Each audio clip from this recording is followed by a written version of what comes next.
Hello, everybody, and welcome to the latest Shop Talk episode of our Farmer and Rancher-driven podcast, FP Next, powered by John Deere. I'm going to co-host Sarah McNaught, and I'm here at Husker Harvest Days recording live again with Kurt Arns. Yeah, Sarah, today's a little different because we're actually sitting next to each other at Husker Harvest Days in the hospitality tent, and normally we're over a computer a few hundred miles apart, so that's kind of nice. Also, today we're going to be talking about new products from Farm Progress Show and Husker Harvest Days, and we've got a very special guest on hand, and it's Andy Castillo, who's our technology editor with Farm Progress. Andy's done both shows, Farm Progress Show and Husker Harvest Days now. First time at both, right?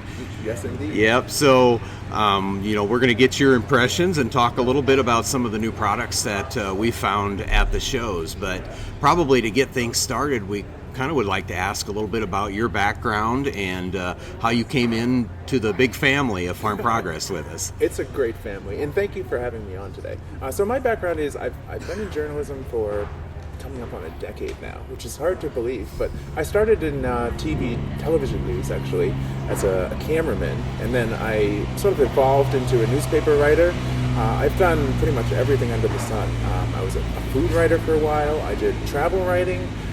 And then I pivoted into the business world where I was covering local government and a lot of the technology there, like smart streetlights, timers on traffic so that you never have to hit a light. And I found what's interesting is that a lot of the technology over there is the same that's in agriculture. It's just different applications. So yeah, I found it really fascinating to dive into the nuts and bolts of farm machinery. Yeah. And I know, especially this was your first year coming to both Farm Progress and Husker Harvest Days, so you've been touring around, especially in the Midwest, quite a lot. So you've been busy and flying just about everywhere. What did you think of the shows this year, the first time attendance? A lot of walking. But I'll give you a tip for anyone coming here. Find someone in a Farm Progress show and ask them, show shirt, and ask them where the best places to eat are. And they will take you right there. Oh, we know about food. Yeah, you used to write about food all the time, and so that fits right in with Sarah and I because we talk about food pretty much every time. Yeah, always the food. I know, we had a pretty good dinner last night. And again, we already talked about the food we're having at Husker, so we don't have to dig into the food too much, but we've been doing that, so. Yeah, I think the end of the year we need to do like a map graphic and have a pin on all the suggested places that we need to eat on our food tour someday. So we'll tell our art director, Shelly, if you're listening. Yep. So talking about the new products, and so a lot of us here at Farm Progress Show and Husker Harvest Days are scouring the ground, and that's why we're walking so much, is we go to every single booth and ask every single vendor what their latest and greatest equipment, technology, cattle products, shoots, whatever it might be that they brought with them to the show this year. And Kurt, I'm going to bounce to you first. What's some cool stuff you saw on the grounds here at Husker? Well, since Husker Harvest Days is really a big irrigation show, I mean, we are kind of ground zero on irrigation in the country, 9.4 million acres under irrigation here in the state. So I attended a little bit of a press unveiling the other day at Renke, who's a center pivot company based here in Deschler, Nebraska. And this is not a new product, but it was an unveiling of new technology within their production cycle. And so they're adding a $12 million expansion, a robotic system that will be helping build their pipes for the center pivot systems. And it is, they had a video of it. It's amazing to watch. It's fun to watch, and it will improve their efficiency. And a lot of this production type stuff has come about because of supply chain issues that a lot of the pivot companies had during COVID. And, that has eased quite a bit. But as I was talking with the CEO of Renke, they want to be as self-sufficient and self-reliant as they can and, be as efficient for their customers. And I thought that it was just a really excellent conversation we had. And that's just not that unusual because all of the pivot companies and the irrigation equipment people, as you know, Andy, walking around this showgrounds, I mean, they're all bringing their best to Husker and are unveiling things. And it's not necessarily a new product, but it will definitely impact farmers on the ground, and they'll see, that improvement in efficiency from that company. So it's robots building robots. Yeah, exactly. Yeah, so we're all worried about AI taking over the world. Here we are talking about exactly, and that's the point I made. And everybody laughs about it, but it's actually what's happening. I mean, I think that's how the advancement's going to happen, right? Technology sort of builds on itself, and we've reached this point where there's this baseline of just incredible technology, and I from where I'm sitting, it just seems like we're about to take off on a rocket ship. Yeah, I know one of the cool things that I saw this week on the grounds, and I had a favorite product. All the editors go through and pick out a favorite product and do a video on it, but the one I found was actually an automated feed bunk truck. And it's like, how many hours do farmers and ranchers maybe get stuck sitting in the feed bunk and they're thinking of all the other things they could be doing? But so it was the ALA Navigator by ALA Engineering, and it had a ton of cameras and sensors on it, so from anywhere you could see like a 360-degree view. And it's actually, the joke I made is in your average ranch hand, because the feed distribution accuracy is 50% better than a person. And so it really helps ROI, and that was something I noticed a lot, was helping save costs, helping save labor around the grounds. The other thing, we talk about autonomy all the time, and we're normally talking about agronomy or crops, but here we are, autonomy in the livestock world, which is kind of a big thing at Husker as well. So it's that was really a good one. Yeah, I think autonomy is coming to every aspect of agriculture. I mean, I was talking to a few of the pivot brands, and I mean, they're doing the same thing. I think maybe they're a little bit behind the tractors, but I mean, they're pushing for the same goal. Yeah. Since you mentioned irrigation, what was some of the cool stuff you saw? Because I know you hit all the big irrigation companies. I did. It's been out for I think since late 2023. But Shark Wheel Ag's tire I just found that so interesting. I mean, they've literally reinvented the wheel, which is just, I think it's fascinating. I mean, so let me try and explain this, and it's hard to do it via audio. I wish I could display a picture of this, but if you can picture it, it's you have the tire rim, but then around it they have these modular wings, and they actually designed them off of a seagull in flight. And so there's 30 of them that are bolted onto the wheel hub, and it's not, if you look at it parallel, it doesn't look parallel. They're kind of just sticking up in random directions, and they flex. So it's steel with rubber molding over them. And the way that they've designed it, it's basically to reduce rutting, and it sort of more floats over the ground, and supposedly it works really well. It's been invested in 3 times by National Institutes of Science, so there's been a lot of research into this. It's really innovative. It's just a really unique design. So that one really stuck out to me. And anyone who's bumped through the pivot tracks, especially on those years when you have to run them around about 8 or 10 times through the season, that's kind of a big deal. And the pivot people will all say that a center pivot was really one of the very first autonomous machines out in the field, and it's been around since the 50s. It was, invented by a Nebraskan. So that's always kind of something that they'll always bring up to you. But as we talk about autonomy all the time. Yeah, I know we got a golf cart stuck in a pivot rut yesterday, and we were out at corn demos, so maybe we should have had that tire out in our mouth.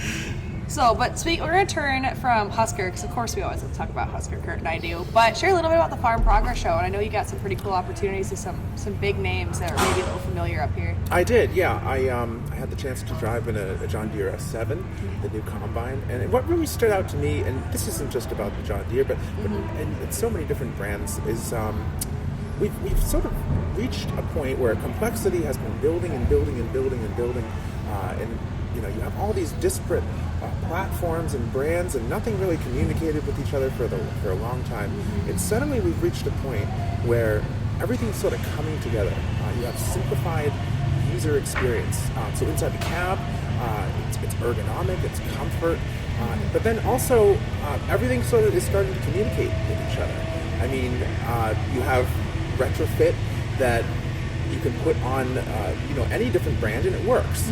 So I think we've come to a point where if the last 10 years was complexity, I think the next 10 years will be simplicity, and that's kind of a step in the direction towards automation. And a lot of people, if you talk to any of the brands, they'll say the same. I mean, the ultimate goal is automation, but there's a lot of different steps to get there. And I think this is certainly one of the first steps. Nice. And it seems like a lot of companies are working on streamlining, retrofitting, Definitely. and that's all a simplification, right, of Totally is. of the technology. So it's more like user friendly. Yeah, it is. And because that's what the farmers always say, it's like, yeah, this is great, but I Right. mean, does it connect right? And all that. And so streamlining and being able to retrofit kind of seamlessly, Yeah. that is a huge thing. Yeah. So And, another thing that I've sort of been tracking, and I attended an AI conference hosted by Texas A&M earlier this year, and they had a number of farmer panels, and one of the big things that was raised at that particular conference was basically farmers have so much data coming in from all of these different machines, and I mean, you just don't have the time to sit there in front of a computer and sift through all of it, and that's, I think, a big issue. So you have all this data, but you don't really know how to use it, or you don't have the time to use it. Yeah. So one of the things that I've noticed is maybe the possibility of AI filling that human role. And one of the brands at the Farm Progress Show, I believe it's the first in the space. It's called Tyrannus Ag, and they've actually developed an artificial intelligence that does just that. So it takes all of your data, it digests it, and then it gives you a simple plan about what to do. So you don't have to sit there in front of it and make a plan. It gives you the best suggestions based on the inputs.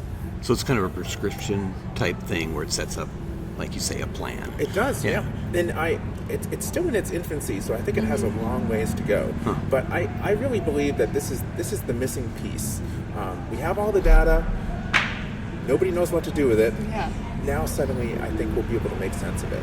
That's almost even kind of like when we were talking about the carbon intensity scores with Mitchell Hora, was talking a lot about what do we do with all this data and how do you keep track of it, and that sounds like a really cool tool. I mean, AI is kind of everywhere. Even like on my Spotify playlist driving up here, I have my like AI DJ, and like on my fantasy football team that we all three of us have together, it was like, here's the best projections and here's what you should change. Like, I think we use AI in so many ways, and it's Totally. good that we can finally use it in agriculture and be Yeah. moving forward and be more progressive. Yeah, we don't even think about it, and it's there. Yeah, it's just so, there. Yeah.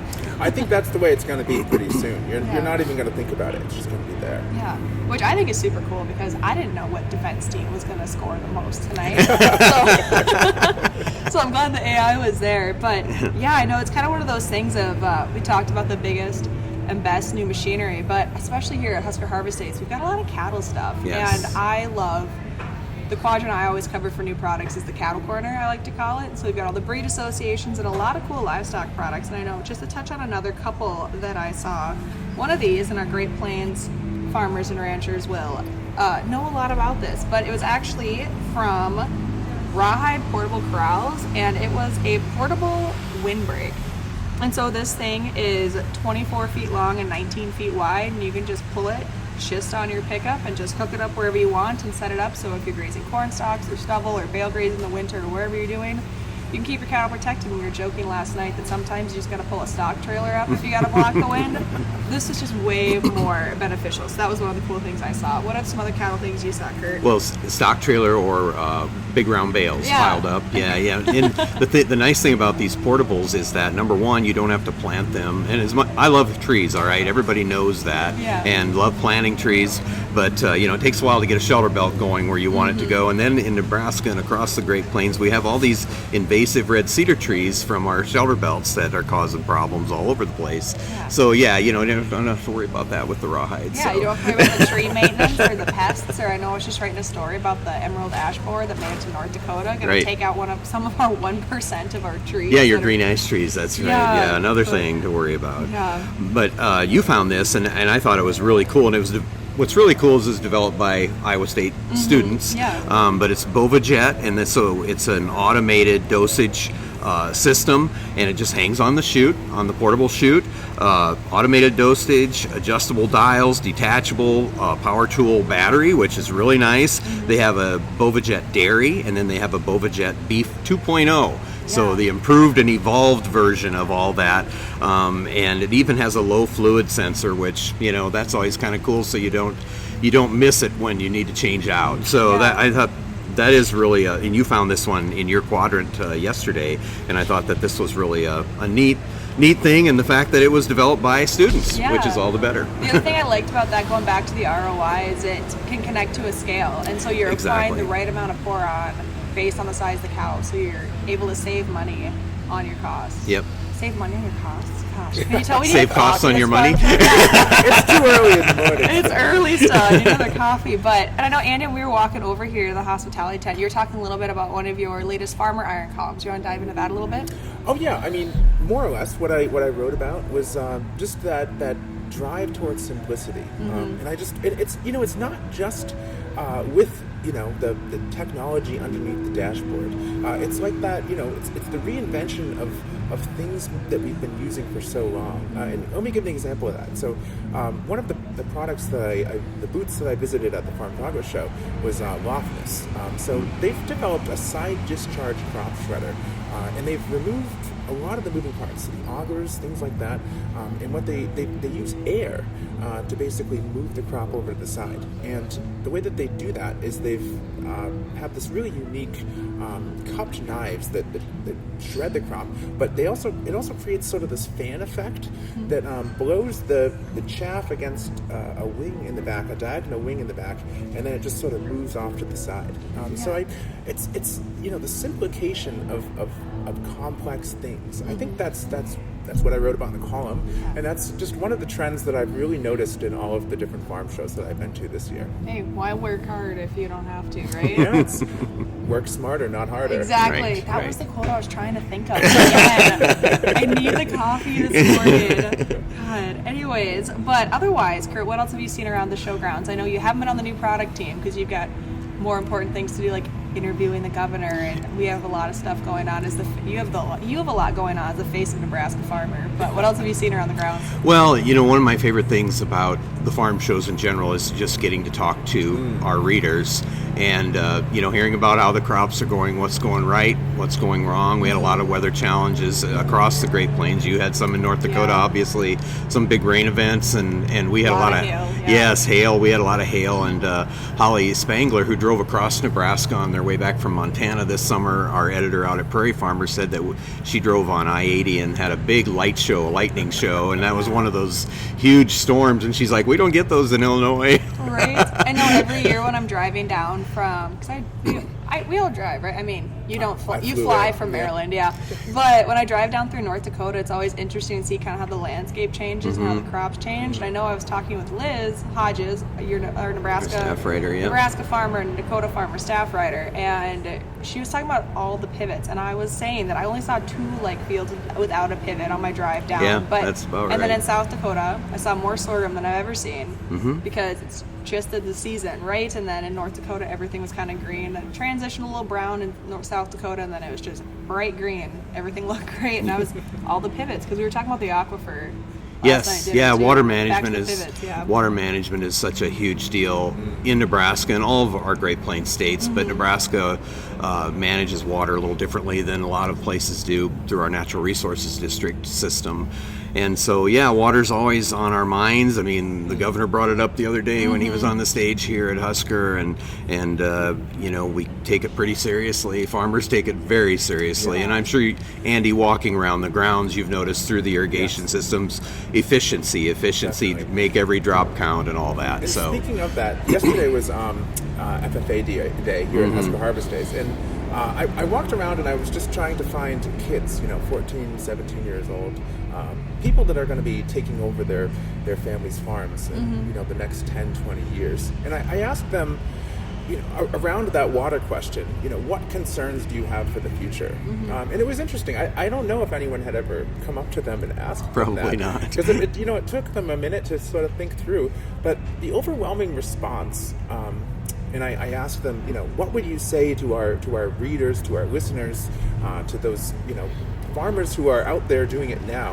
What would you say to them about passing on, your farm to the next generation? And the overwhelming response was, be smart about it now. Conserve now.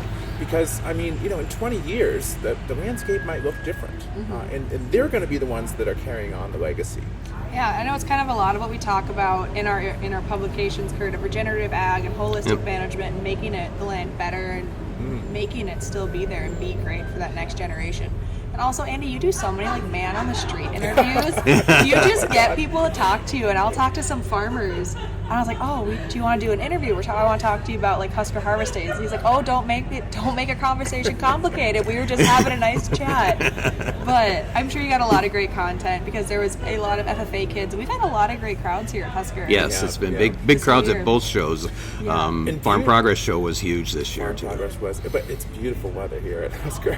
Yeah, it was predicted to be very hot, and it really turned out to be decent. Yeah, and so really nice wind coming through. Yeah, well, gorgeous. Find a day when the wind doesn't blow in Nebraska. I don't know. It's Right. very rare. So It's like the joke we have in North Dakota where if the wind's not blowing, you fall over because you're not used right, to it. you're always leaning in, right? Yeah. So Andy, at Farm Progress Show, on the agronomic side, what were some of the trends in technology that you're seeing as far as, just on row crops, for instance, because that's the big emphasis at Farm Progress Show. Well, I mean, there's John Deere's See and Spray, which I think is probably the big one out there. But it's, using, again, coming back to AI, using AI and machine learning to reduce the amount of product that we're putting on crops. And then there's also other options out there like mechanical weeding that I actually just wrote a story about. I think it's called Greenfield Robotics. And they have a really interesting concept. So they create these maybe 4-foot long little robots. They look like something from Wall-E. And they don't sell them, but they've been developing them over the last 5 years or so. And they basically send them out into crops, and they run for 24 hours, and they send like 2 or 3 of them out into a field, and then they monitor them from a central monitoring station in Pennsylvania. So Oh, really? It's pretty wild. I mean, I think, the possibilities are endless, but I really think that whether it's, a large sprayer or these smaller robots, I mean, they're all turning into robots. That's really where we're going. And I think too, a lot of it that we talk about is some of the things we've talked about, like that automated feed bunk is still in its concept and in its concept phase, and they're doing a lot of research and development, and there is a ton of research and development that goes into all these new products and technologies in agriculture. It sounds like you're just kind of sharing another one, right? Yes, I mean, constant development, constant innovation. The other thing about that is, as we talk about regenerative ag, there's a myth out there that farmers, just throw out nutrients, willy-nilly, not thinking about any of that.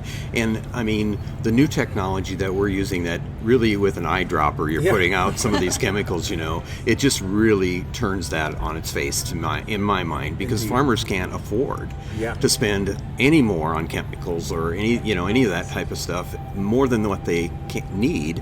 And so a lot of this technology is allowing us to be so specific that you're just getting it where it needs to be. Not if you're talking about water, pesticides, and insecticides, herbicides, or whatever, and then we talk about all the new technology and seeding cover crops and all the other stuff. So it's really converging in my mind at a time, and it's exciting. Yeah, it's a confluence of all these different specialties and research, and it's not just the application itself. It's not just the See and Spray. I mean, I talked to a professor the other day that's researching basically how to make the carriers that carry active ingredient inside of a product smaller. And what that does is it lets plants absorb the product faster, and it also reduces the amount of carrier that's required. So less liquid, less money, and the benefits are even better. Yeah, I know. It's just so cool to always come here and see. Like, it almost just blows my mind. I know, especially when I'm usually talking about shoots. I'm like, oh yeah, I know these shoots, but there's so many things to learn at these farm shows, even if you're not buying the new equipment. That's what we talked about in our last episode. Even if you're not in the market for new equipment and you're trying to save costs, even just looking at some of these options and find out how you can implement things or retrofit things to really be the most efficient you can.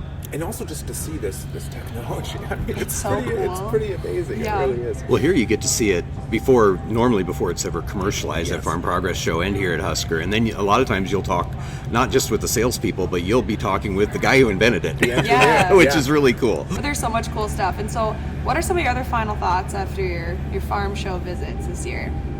Well, I've logged a lot of miles. I'm ready for a long nap. But actually, when I get back tomorrow, my wife and I are going on a vacation to Italy, so I'll be logging a lot more miles over the next week. Maybe you can catch a nap on the flight, right? On the flight. Yeah. Hopefully. I mean, it's going to be a red eye, so we'll see. But it's been a wonderful time. I've really enjoyed it. I've enjoyed seeing the technology, and I've really enjoyed talking to both of you. Yeah, I know you kind of got baptized by fire here at Farm Progress. You just kind of jumped in with both feet and went running because you were just hired this year, right? Yeah, back in January. Yeah. But I mean, I've been to so many different farm shows this year, culminating with Harvest Days and Farm Progress Show, which I've appreciated the outdoor aspect of it. It's just got a very fair-like vibe.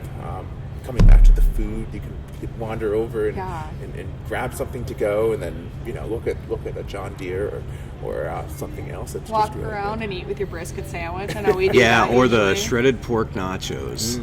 Oh, Those good. were very popular. Absolutely.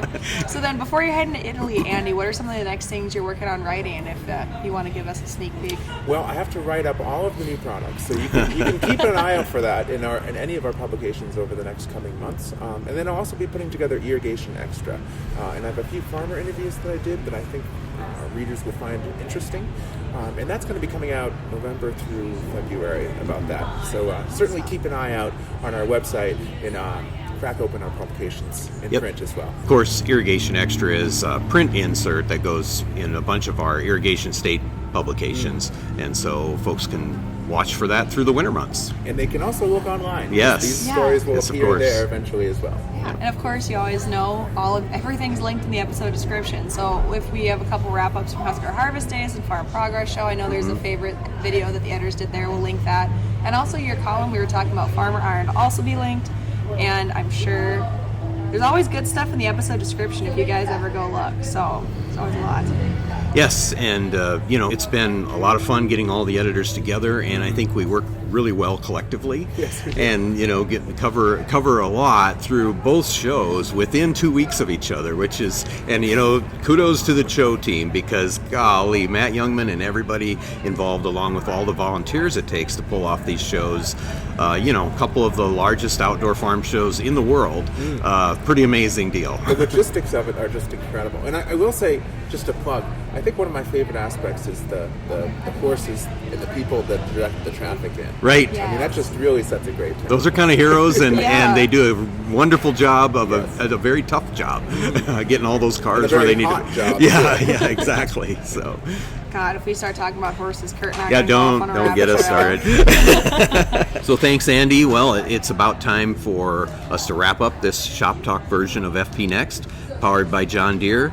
To our listeners, we want to thank you for listening in to this episode of FP Next, allowing us into your tractor cab, your truck, on your farm, and in your fields. A special thank you goes out to our digital production and marketing team members who put in a lot of work with us. And if you want to be sure not to miss any of our top stories or farm show news, sign up for our Farm Progress Text Blasts, which bring the hot stories right to your inbox. You can sign up for those text alerts by texting FARM, F-A-R-M, to 20505. Be sure to follow Farm Progress on social media, stay up to date with ag news and more, and check out the digital edition of your regional publication at farmprogress.com. And Kurt, this is the official end of our Farm Show trilogy that kind of expanded into like 5 or 6 episodes. Right. So thanks to all of our listeners for hanging out and hearing a bit more about the farm shows. We're going to be visiting with the Cattlemen's Beef Board next time on our next episode. So we're going to be talking about all things beef. So we're super excited for that episode. You won't want to miss it. Yeah, Andy Bishop will be talking to us. He's also is a cattle producer from Kentucky, and will tell us a little bit about his operation along with his work as chairman of the Cattlemen's Beef Board. So I'm looking forward to that episode. Yeah, I'm excited. All things beef, right? Exactly. So make sure you follow along with FP Next by listening and subscribing on your favorite podcast platform or YouTube or, Farm Progress Progress online, and be sure to leave us a review if you enjoy the show. Yep, and Sarah always says 5 stars or nothing. Always, especially when we're recording live so many I know. times. We're all around a table together. It's got to be worth 5 It's stars. got to be worth 5 stars. And remember, if it's agriculture, your friends at Farm Progress have you covered. Here's wishing you high yields and good weather. We'll see you next time. And cue music.